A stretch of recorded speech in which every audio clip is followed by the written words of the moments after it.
Hello, everyone. Thanks for tuning in. So, if you're new to our show, check us out. All right, we're on LinkedIn, we're on Twitter, we're on YouTube, and on major podcasting platforms. And the reason I do what I do is because I love chatting with fascinating people in tech. All right. And the guests, the brilliant guests on the show, they're influencers, they're practitioners, they're experts, they're leaders, both business, technology side, they're entrepreneurs. All right.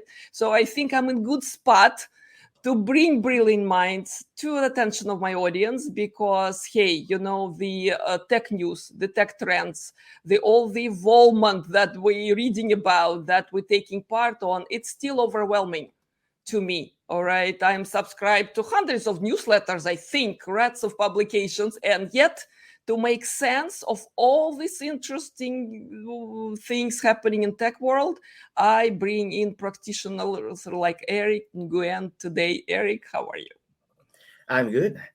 It's my pleasure. How are you, Irene? I'm doing fabulous because great. Guess what?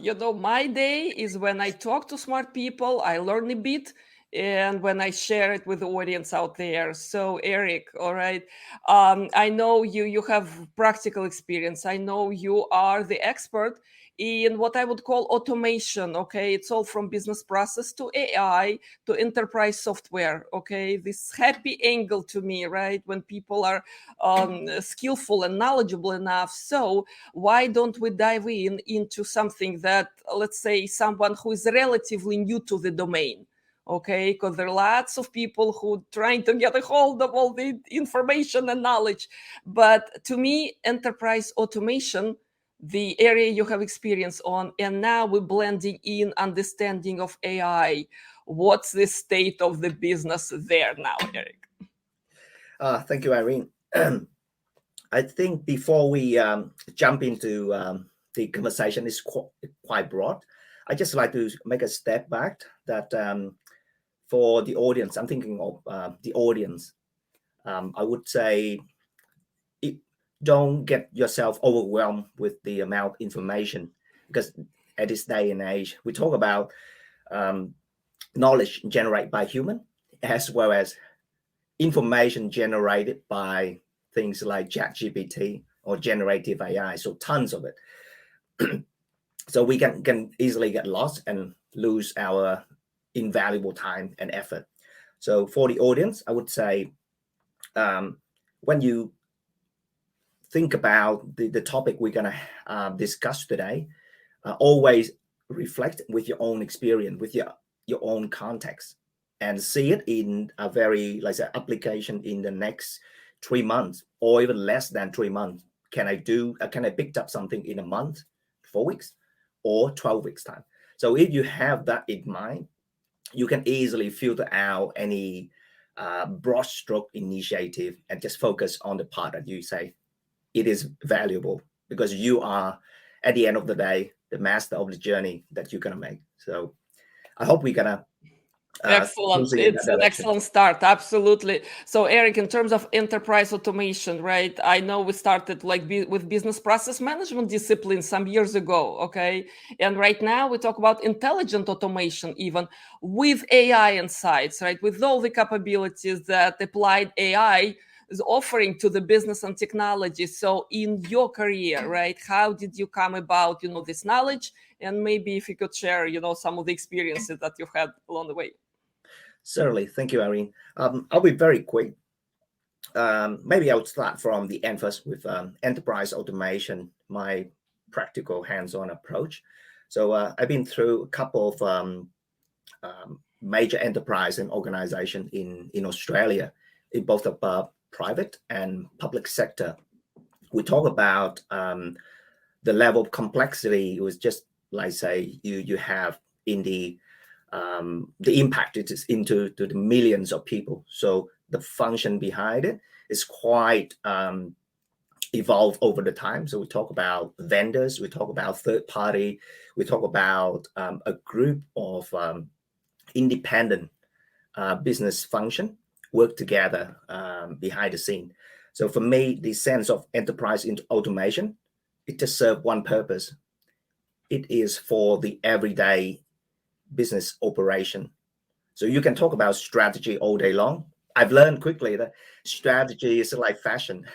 You change it every year if you can afford it, or you're willing to hear a new idea.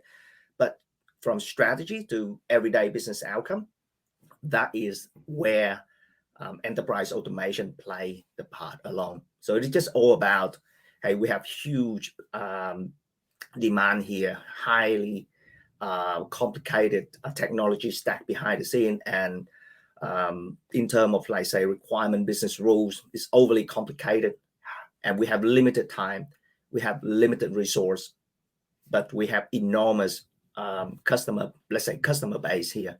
How do we solve that problem? So enterprise automation is like a glue, in the way I see it, in terms of operation.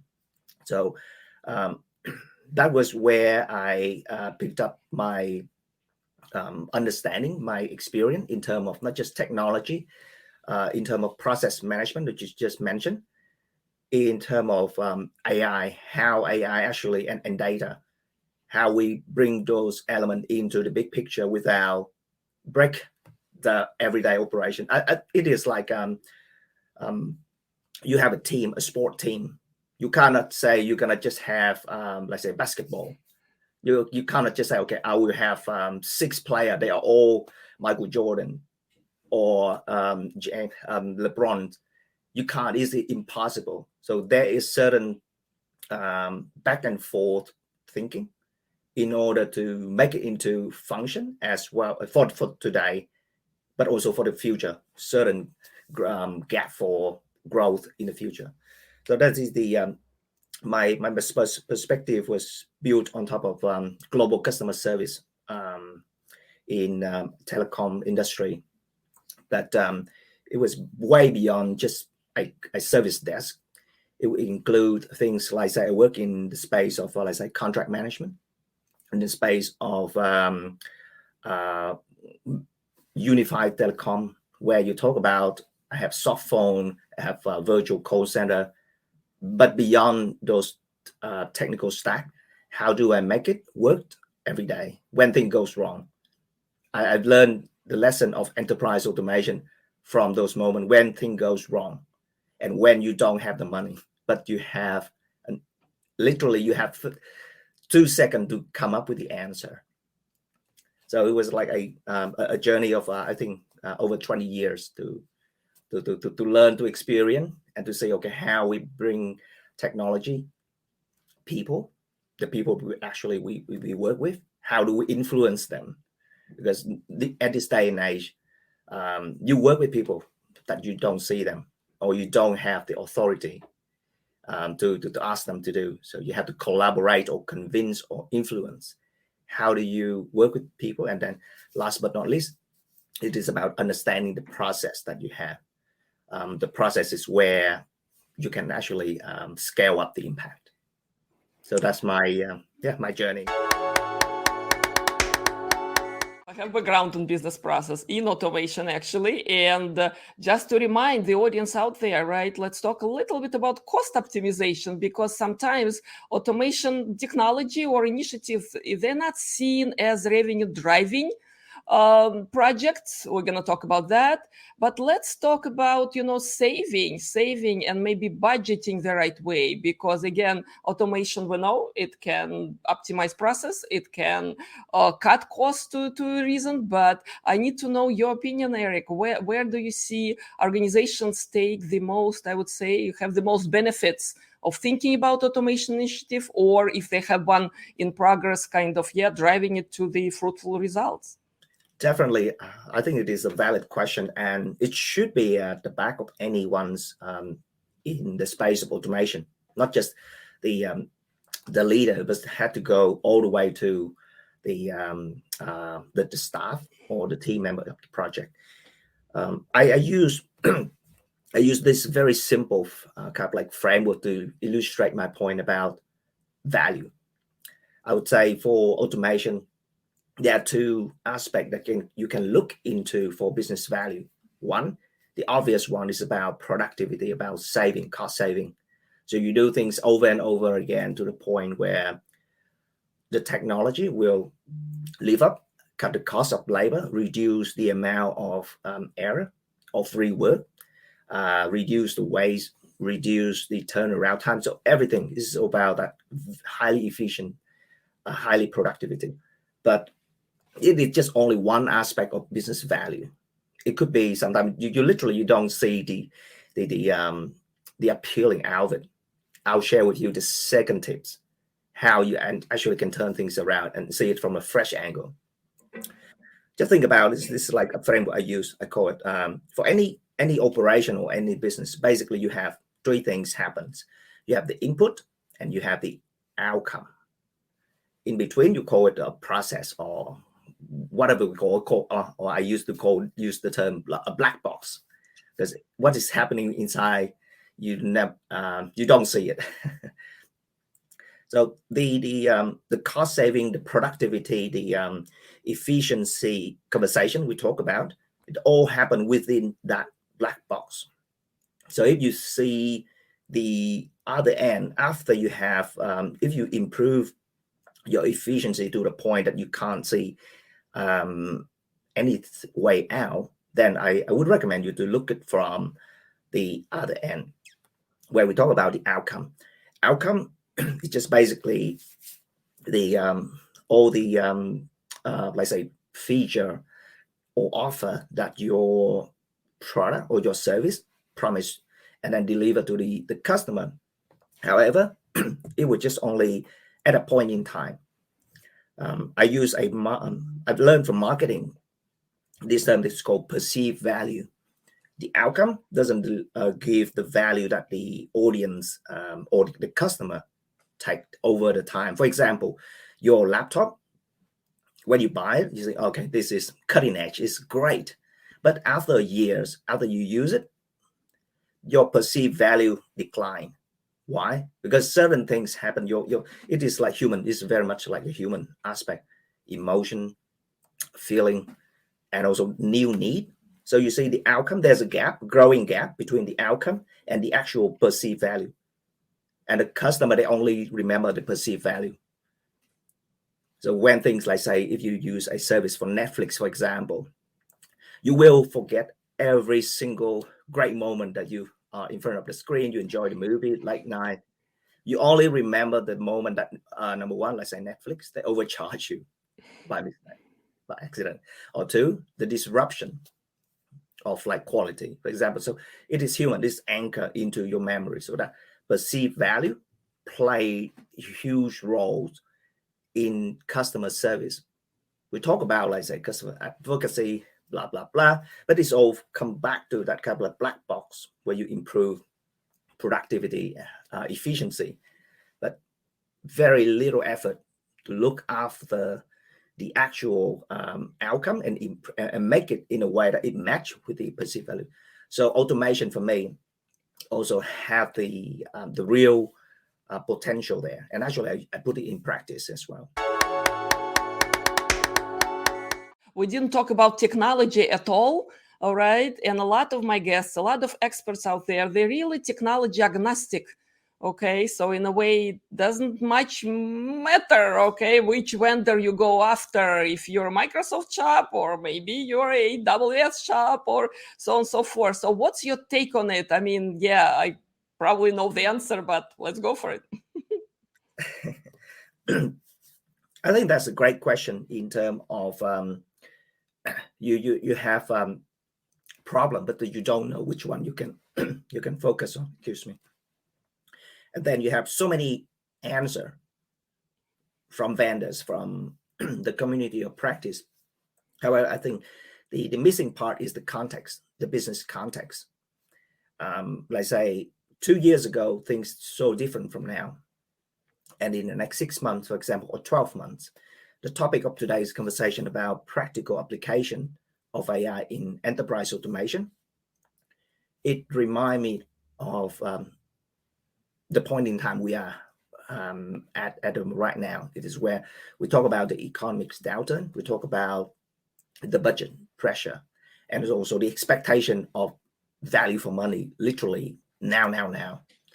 So I, from that angle, I would say anything with a point solution or any vision, grand vision, where things gonna just work, it will be very difficult to put into practice.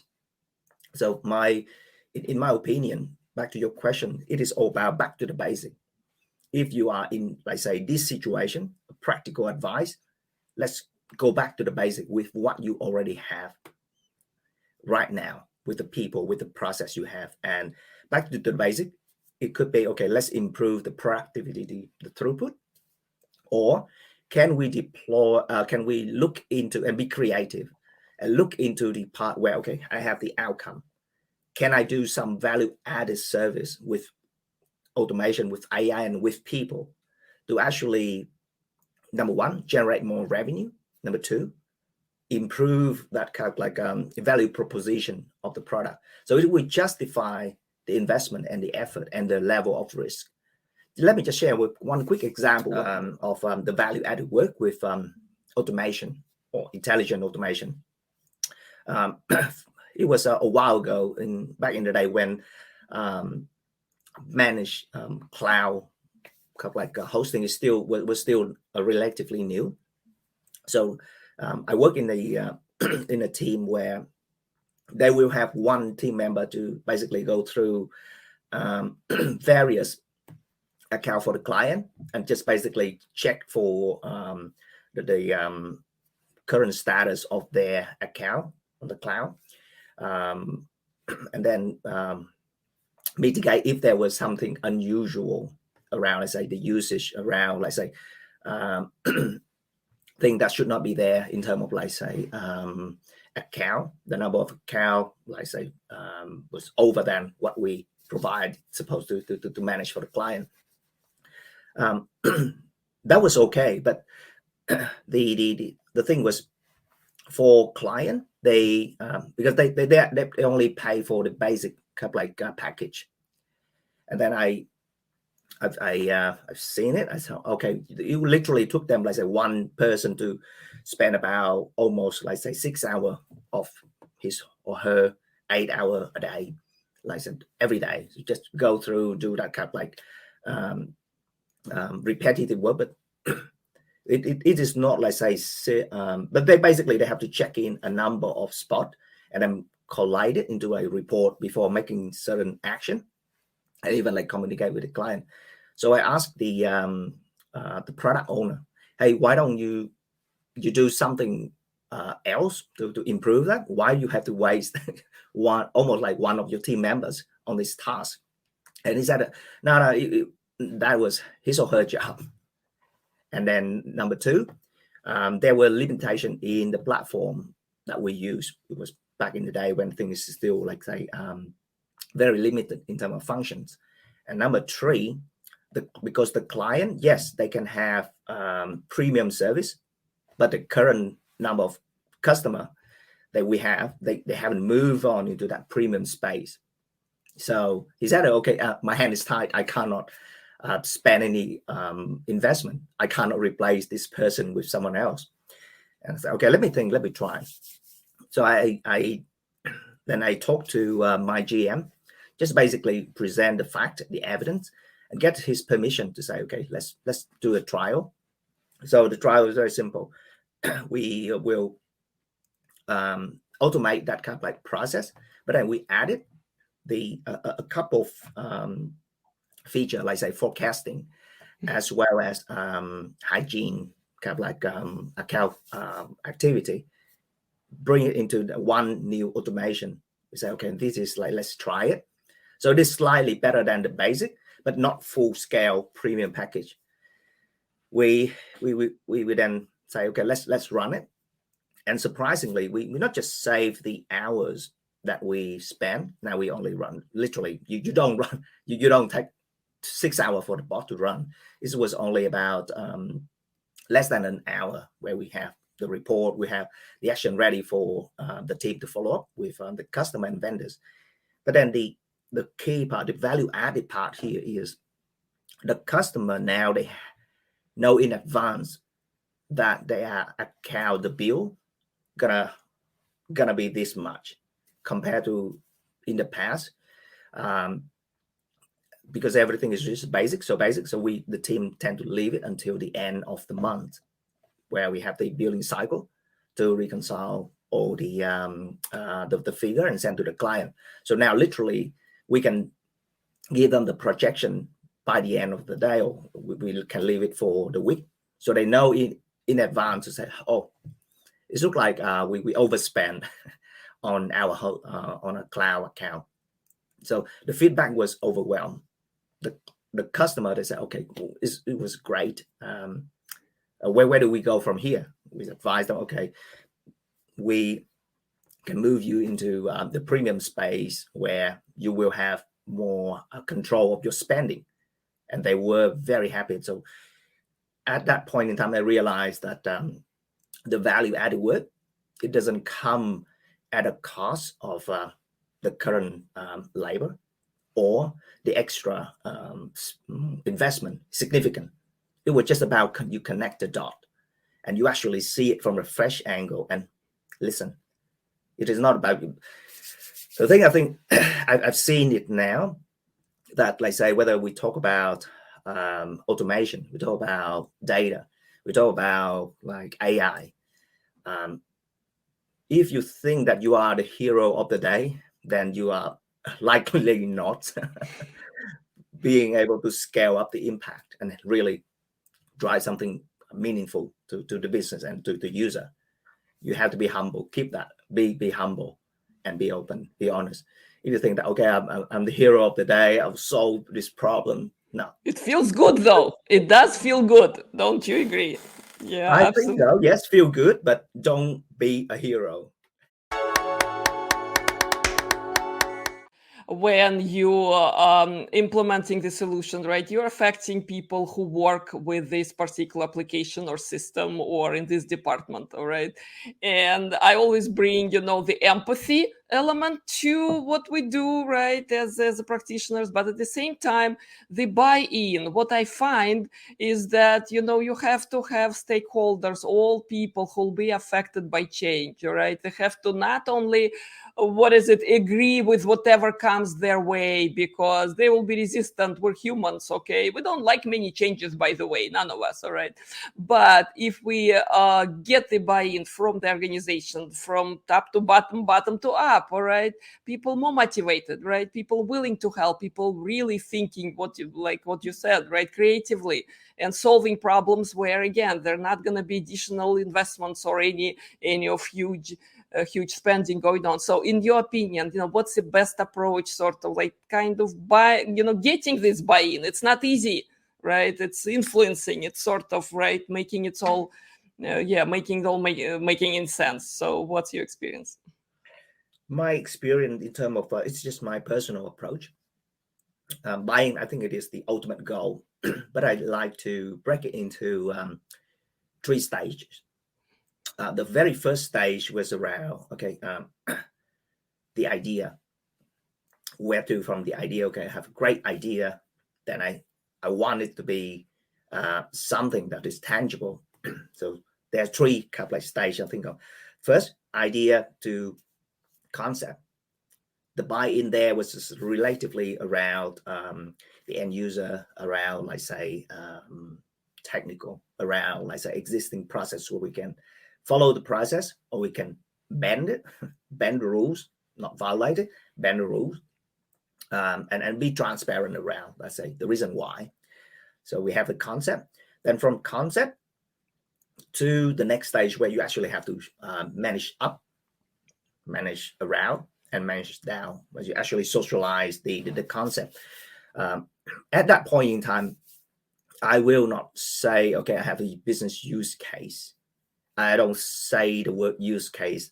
I tend to focus only around the concept. Okay, I have a concept here, and this is the value that we're going to add in terms of, like, say, productivity, in terms of efficiency, and then the value added part of that concept. So this is not like I've learned over the time that when we talk about use case, we addicted to that. We think, oh, this use case. If you put it in this way, what is the use case of a knife? a knife is a concept.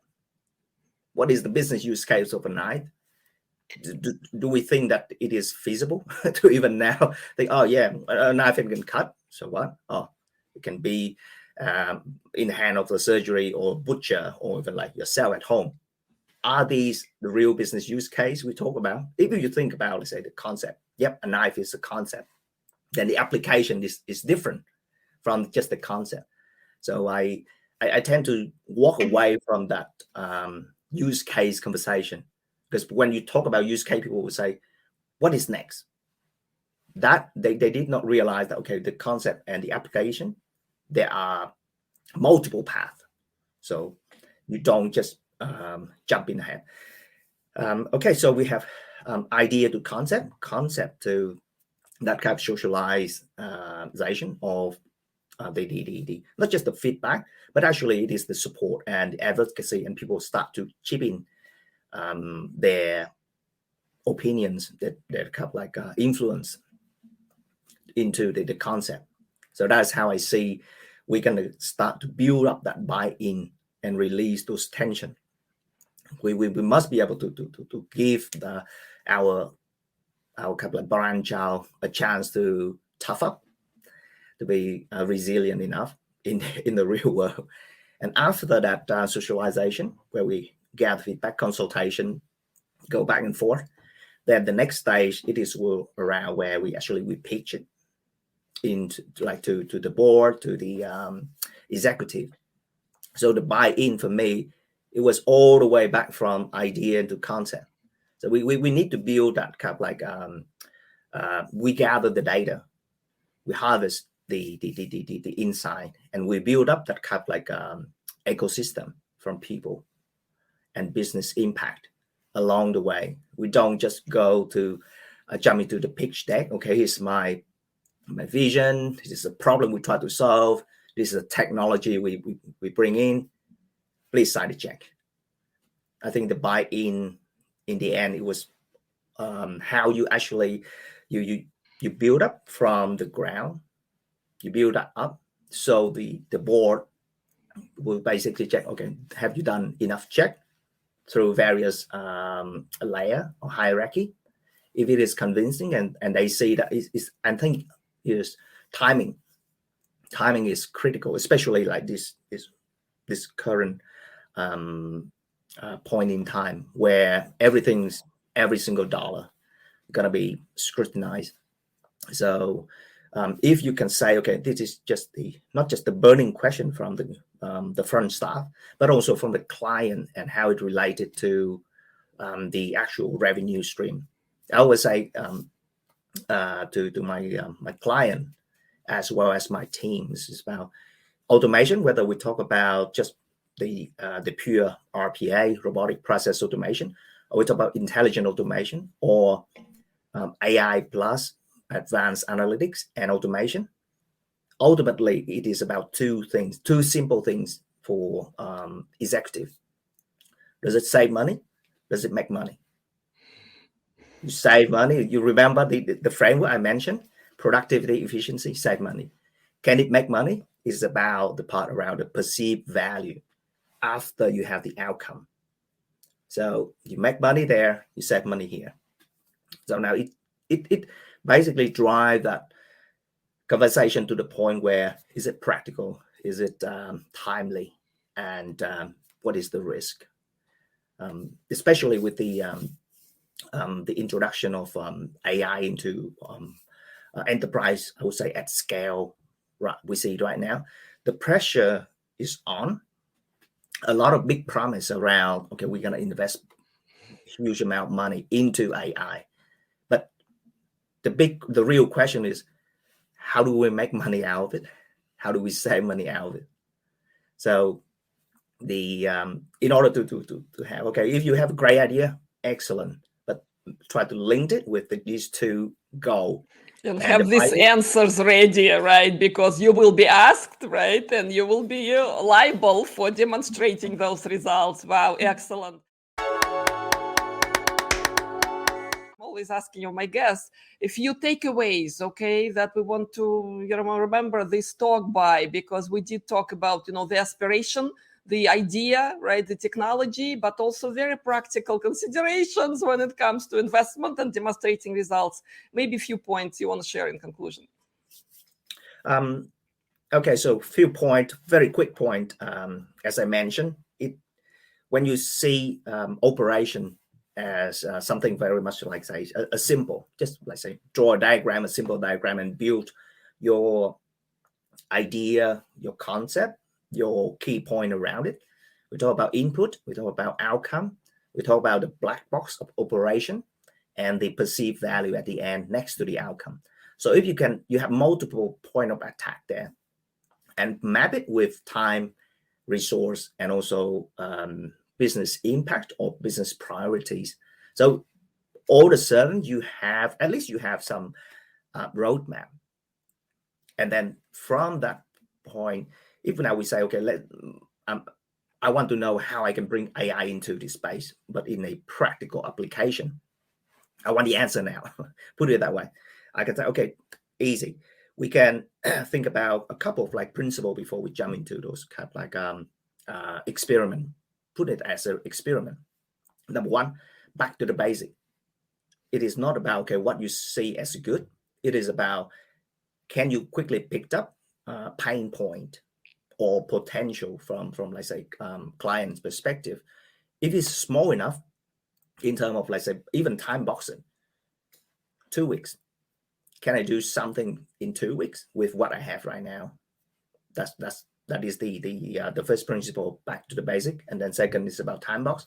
Last but not least, it is about risk management, as what you want to do with what the consequence might be in the future or liability.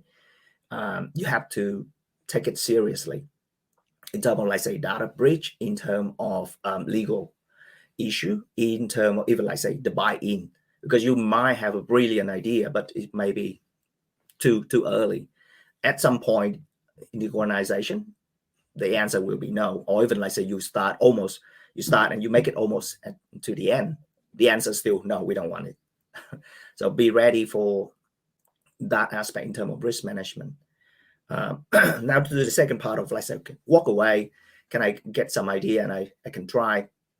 I think a couple of part that you can try. Like, say, if it is about customer service, you will talk about, you think about, let's say, I have tons of email coming to the mailbox from the company.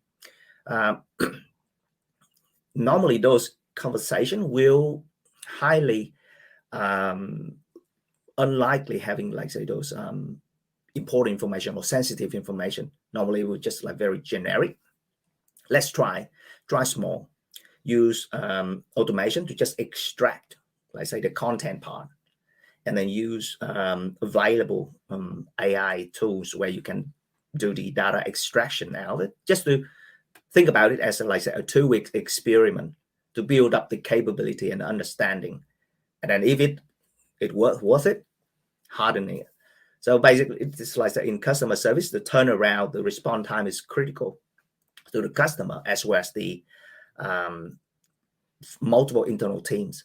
So use that combination of, hey, I build some very simple automation component, handle email. I use AI component to analyze and extract certain information, map it, and bring it to humans, so that and then make it into, like, some sort of like time, based on the time, motion in time.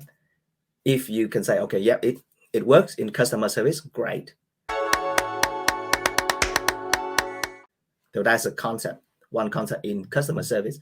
The other one is in contract management. You can start to sign up with a couple of, you can look around and see there are a couple of vendors where they have invested in the space of contract management capabilities for years. So picked it up and then try to, again, just 2 weeks, sign up for a free account and go for something that is not that sensitive in terms of, like, contract management around, like, say, SLA, for example. Just you make use of whatever they have there and extract the insight. So the executive, they see something that they can play with, as well as the team. And in the middle, with IT operation, for example, in the space of security. At the moment, they have overloaded with the complexity, with the number of tools, with the demand, but there's a lack of automation and AI element that can help them to optimize it. So maybe it is a good time to say, okay, hey, you guys have tons of log that you have to go through. You have the tool, great. Teach us to do it in 2 weeks' time to help you to look after the log, look after those kind of routine check that I mentioned earlier with my team at the managed cloud services. So the same things here. It's just about, hey, coming in, do it for every single tool that they have there. I've learned that for complex organization, now it could be up to 40 different tools in their cybersecurity SIEM. And remember, it's 24/7. So in a way, it is exactly the same business operation like a customer service center. You run 24/7. You have SOA, you have priority 1, priority 2 incident, you have requests. So why don't you have the same set of technology and process to uplift the quality? So these are the 3 kind of like idea that I hope the audience can even like pick and try. Thank you, Eric, so very much. Thank you. Thanks. Thank you, Irene.